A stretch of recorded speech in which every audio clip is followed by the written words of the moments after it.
జై శ్రీరామ్. నేను మౌనికా శంకర. నేను అమెరికా నుంచి వచ్చిన కొత్తలో ఒక అపార్ట్మెంట్లో రెంట్కున్నాం. అదే అపార్ట్మెంట్లో నా ఇంజనీరింగ్ క్లాస్మేట్ ఒక అబ్బాయి ఉండే, ఆదిరెడ్డి సతీష్ అని.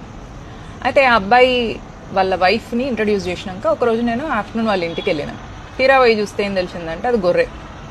వీడు గొర్రెపిల్లని ఎట్లా పెళ్లి చేసుకున్నాడా అనుకున్నా.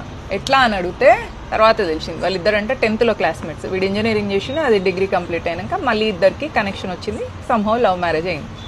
అయితే వాళ్ళ పాపది ఫస్ట్ బర్త్డే అయినప్పుడు మేము వెళ్ళినాం. ఒక సైడ్ ఏమో వీళ్ళు ఈ గొర్రెలు మోగుడున్న ముండ్లు, ఇంకో సైడ్ ఏమో మన వాళ్ళు మంచిగా బొట్టు కాటుక పూలు గాజులు పెట్టుకొని, ఈవెన్ వాళ్ళ అమ్మమ్మ కూడా తాతయ్య చనిపోయినాక కూడా నామం పెట్టుకొని అంజన బొట్టు పెట్టుకొని అట్లుంటుండే.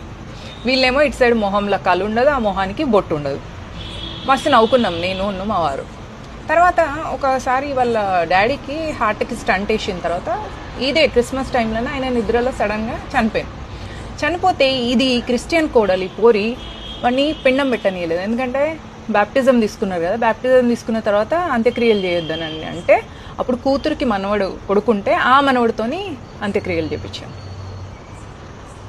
ఇట్లా మీ అబ్బాయి క్రిస్టియన్ అమ్మాయిని పెళ్లి చేసుకుంటే మీకు పిండం కూడా పెట్టాడు, అంత్యక్రియలు కూడా చేయరు. మనం పిండం ఒక్కరికి పెట్టాం, ముందు ఒక 3 తరాలకు పెడతాం, తండ్రికి తాతకు ఇంకెవరైనా ఉంటే కూడా వాళ్ళందరికీ పెడతాం. అట్లాంటి ఒక క్రిస్టియన్ పిల్లని చేసుకున్నాడంటే మీ పితృదేవతల శాపాలు కూడా తగులుతాయి మీ వంశానికి. అట్లా అయిపోతుంది పరిస్థితి. హిందూ అమ్మాయిని ముస్లిం అబ్బాయి చేసుకుంటే అది లవ్ జిహాద్, దీన్ని లవ్ క్రుసేడ్ అంటారు.